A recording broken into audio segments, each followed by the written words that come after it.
So for 6.2, we are going to solve linear equation. So for linear equation, it is like this example given here. I think of a number, my number is x. If I multiply a number by 3, then add 1, the answer is 13. So you have to understand the progression here. So this is how it looks like when we calculate it. But we don't know what x is. So x times 3 plus 1 is equals to 13. So how do we find out what x is? We do the inverse function. Inverse function or inverse method means that we go upside down. So 13 minus 1 divided by 3, then we get x. So this is inverse method. But actually, what you have to understand is we are actually moving things here. So let's say if it is, I change the x to a so I can use the multiply symbol. A times 3 plus 1 is equals to 13. So here, I will actually, if I continue this, to calculate it mathematically, it's 3a plus 1 is equals to 13.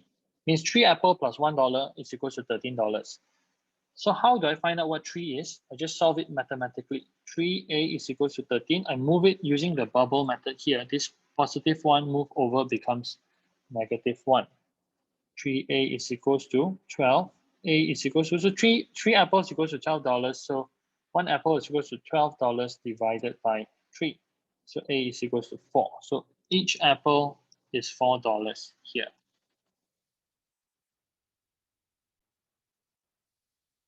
So we continue here. This one is the mathematical version that I just showed you just now. This is called a linear equation. Linear means that there's always only one value. That you cannot say that, oh, the apple is 5 ringgit. Cannot, because if it changes the price, it's no longer equal to 13. So whenever we have this, we can only have one absolute value for this x here. Or else, it will be something called an inequality. But here you learn as linear equation, meaning that there can be only one solution.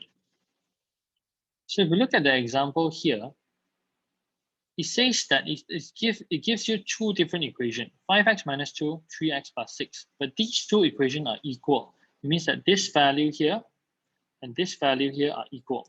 So if we want to solve it, what we need to do is we need to make sure the unknowns are on one side while the numbers are on the other side.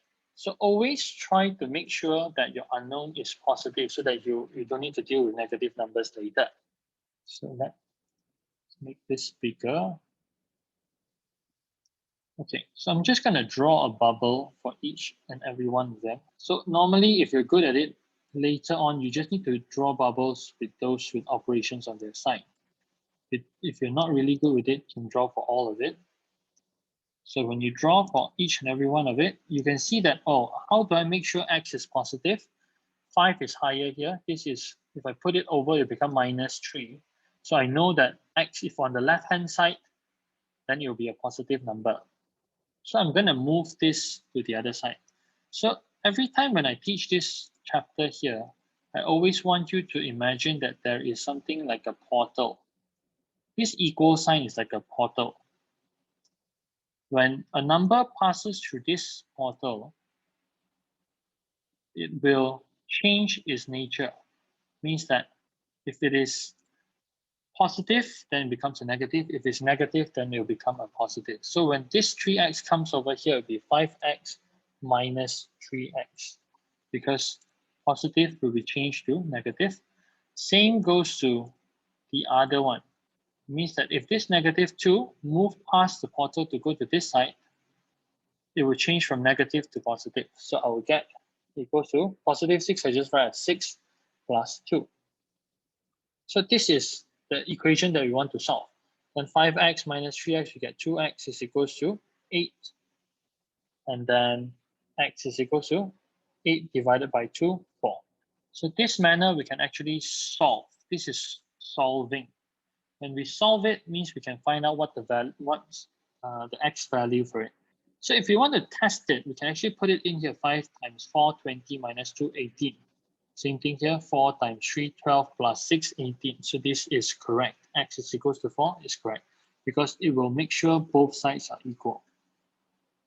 Then if we want to solve this one here, same thing, but we just need to make sure where x will be positive. So we rewrite it 5x plus 12 equals to 20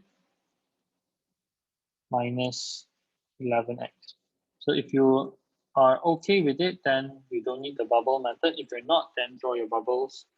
Bubble here. And draw your bubble here. Draw your bubble here. This is to ensure so that you don't make mistakes with your positive or negative. So move it through the portal. So I need to draw my portal now.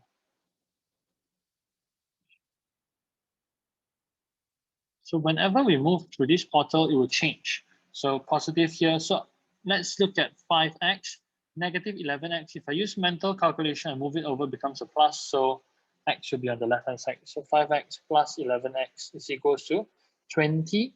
Positive 12 move past the portal becomes a negative 12. Then we can solve it as usual. We get 16x is equals to 8. X is equals to 8 divided by 16. If you press in your calculator, you get 0.5. If you want to write it in fraction, it's half. So you get it this way. Simpler versions are like this. Other version is when we have to actually expand it. So for this one here, when we expand, we get 2 times y, 2 times negative 4. Then we get 2y minus 8. Same thing here. If you use a bubble, positive 4 times y, positive 4 times 2, we get 4y plus 8. Then make sure all your unknown is on the left-hand side or one side. Doesn't matter if it's on the left or it's on the right. As long as it's positive and it's on one side isolated, then we can move all the numbers to the other side. So 6y is equals to 30. Because this 8 and this 8 cancels off each other. And then y is equals to 30 divided by 6. Then we get 5. You don't really need to do it here because this is what they normally do. But I would prefer this portal method when a division move over to the multiplication move over to the other side becomes a division. Same thing here.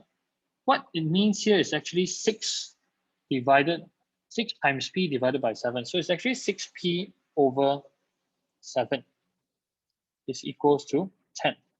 So if you know this one here, you can actually make do with it. This is a division. So move to the other side becomes a multiplication. So I can tell you that 6p is equals to 70. That's 10 times 7. When you move division or multiplication, the positive or negative doesn't change. If it's a negative, then it will continue to remain as a negative. Only when it's plus or minus, it will be inverse. P is equals to 70 divided by 6. Then P is equals to, if you write it in fraction, is 35 over 3. So that's the answer that's given here. And this should be, you should be able to do 6.2 after this.